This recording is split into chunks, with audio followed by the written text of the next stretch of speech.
Hello everyone, Assalamu alaikum. আপোনালোক সকলোকে মোৰ YouTube চেনেল মেহেৰছ ৱৰ্ল্ডলৈ স্বাগতম জনাইছো। আশা কৰো আপোনালোক সকলো ভালে আছে।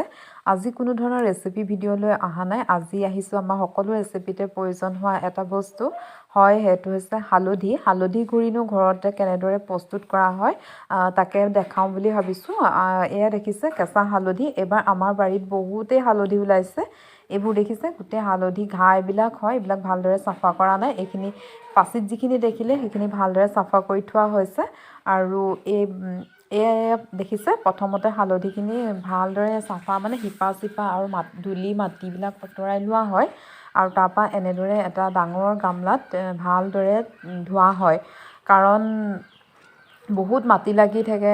সেইটো কাৰণে ভালদৰে ধুব লাগে। যেতিয়ালৈকে চাফা পানী ওলাই নাযায় তেতিয়ালৈকে এইখিনি ভালদৰে ধুই লোৱা হয়।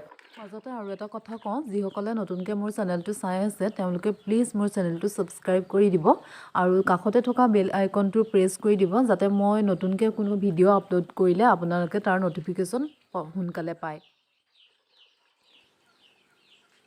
এনেদৰে ভালদৰে ধুই লোৱাৰ পাছত হালধিখিনি এটা ডাঙৰ পাত্ৰত বইল কৰা হয়। যেতিয়ালৈকে হালধিখিনি অলপ কোমল হৈ নপৰে তেতিয়ালৈকে ভালদৰে বইল কৰা হয়। আৰু বইল কৰাৰ পিছত পানীৰ পৰা টুকি এইখিনি ৰ'দত শুকাব দিয়া হয়। এয়া দেখিছে সেইখিনি ৰ'দত শুকাব দিলে, কিন্তু ইয়াত কিছুমান ডাঙৰ ডাঙৰ হালধি আছে। এইবিলাক হালধি মানে আকৌ কাটি দিব, নহ'লে শুকাওঁতে টাইম লাগে। আৰু এইবোৰ অলপ সৰু সৰু কৰি দিব। আৰু শুকাওঁটো সম্পূৰ্ণ ৰ'দৰ ওপৰত নিৰ্ভৰ কৰে। ৰ'দটো চোকা হ'লে সোনকালে শুকাই যায়, আৰু যদি ৰ'দটো অকণ কোমল হয় তেন্তে শুকাওঁতে কেইবাদিনো লাগে। আৰু এইখিনি হালধি দেখিছে, এইখিনি আগতে শুকোৱা হালধি হয়, কিন্তু এইখিনি এতিয়াও সম্পূৰ্ণৰূপে শুকান হৈ যোৱা নাই। এইখিনিও আৰু 4-5টা ৰ'দৰ প্ৰয়োজন হ'ব। তাৰপাছত এইখিনি খুন্দাই অনা হ'ব। আৰু মই আপোনালোকক আমাৰ ঘৰুৱা গুড়ি কৰা হালধি দেখাই আছোঁ।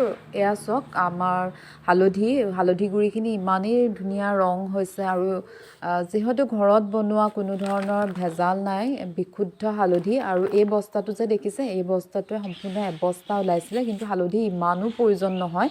সেইটো কাৰণে ঘৰত যিখিনি প্ৰয়োজন হয় সেইখিনি ৰাখিলে আৰু বাকীখিনি বিক্ৰী কৰি দিয়া হ'ল। এয়া চাওক ঘৰৰ হালধি। আশা কৰোঁ আপোনালোকে মোৰ ভিডিঅ'টো চাই ভাল পাব। আৰু যদি ভিডিঅ'টো চাই ভাল পায় তেনেহ'লে লাইক কৰিব, কমেণ্ট কৰিব আৰু মোৰ চেনেলটো ছাবস্ক্ৰাইব কৰিবলৈ নাপাহৰিব।